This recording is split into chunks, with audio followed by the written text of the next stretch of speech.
International social media Patel Prahlad bhai.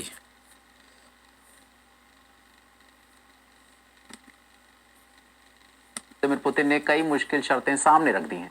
Vladimir Putin ने शांति समझौते की पेशकश लेकर आए अमेरिका के विशेष दूत स्टीव विटकॉफ से कई घंटों बाद मुलाकात की।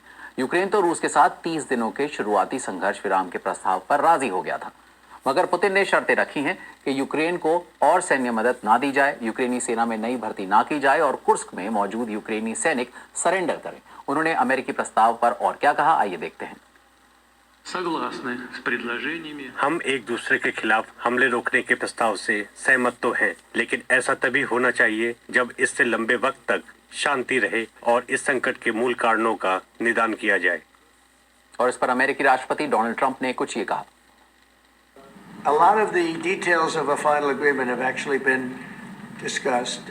Now we're going to see whether or not Russia is there, and if they're not, it'll be a very disappointing moment for the world.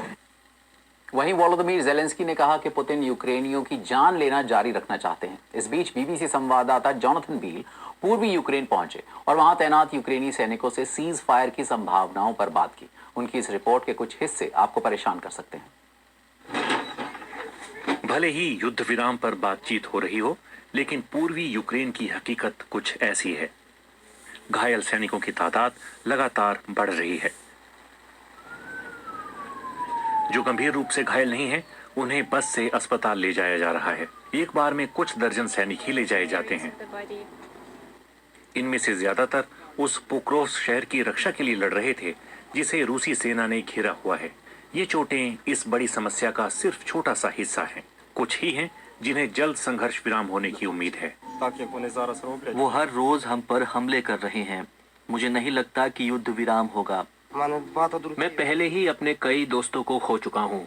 मैं मानकर चलना चाहता हूँ कि सब कुछ ठीक होगा, लेकिन आप रूस पर कभी भरोसा नहीं कर सकते। इतिहास इसका गवाह है।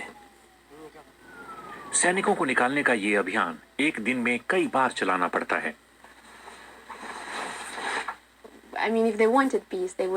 अगर उन्हें शांति चाहिए होती तो जंग कब की रुक चुकी होती। रातों रात कोई इंसान इतना नहीं बदलता कि उठे और कहने लगे कि अरे अब मुझे शांति चाहिए।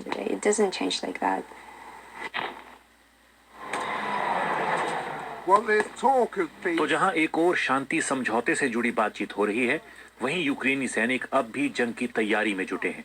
कुछ दिनों में इस ट्रेनिंग के बाद वो एक बार फिर फ्रंटलाइन और यहां वापस आ जाएंगे, मगर पता नहीं कि जंग खत्म होगी या नहीं।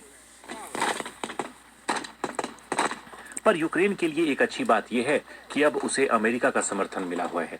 इन सैनिकों को इस समर्थन की जरूरत है ताकि अमेरिकी बख्तरबंद गाड़ियों के रखरखाव में मदद मिल सके। राष्ट्रपति ट्रंप तो युद्ध विराम के पक्ष में है, मगर पुतिन ने कई सवाल खड़े किए हैं। लेकिन अगर पुतिन जंग खत्म करने पर टाल मटोल करते हैं, तो यूक्रेन के लिए अमेरिका का समर्थन और बढ़ सकता है। बीबीसी